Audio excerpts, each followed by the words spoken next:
ได้มาเมากันคนดังของพวกเขาถูกตลอดผู้ใดดังๆในนึงถูกตลอดปลอมตลอดเนาะล่าสุดก็เป็นคิวของสาวมุกวงไซสวัสดิ์งานนี้ถูกปลอม Facebook อีกแล้ว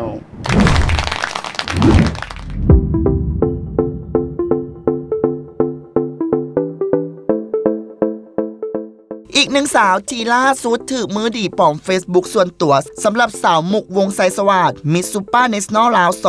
2019 โดยสาวมุกได้ออกมาโพสต์ผ่านทาง Facebook ส่วนตัวว่าซึ่งเป็นรูปที่แคปเฟซที่ถือปลอมมาโพสต์แคปชั่นว่าเฟซนี้เป็นเฟซปลอมเด้อถ้าหากเฟซนี้ได้เซตไปหาผู้ใดหรือเซตไปยืมเงินไผทุกก่อนแล้วนี้มุกอยากบอกไว้อยู่นี้เลยเด้อว่าบ่แม่นมุกเด้อเพราะมุกลิ่นเฟซนี้เฟซเดียวมุกฝากทุกคนแชร์แล้วช่วยกันรีพอร์ตให้มุกแดที่สำคัญผู้ที่ปลอม Facebook ของสาวมุกยังให้ข้อมูลตัวอีกว่า Facebook ถูกแฮกเลยตั้งเฟซใหม่งานนี้เลยให้หลายๆคนเข้าใจผิดไปตามๆกัน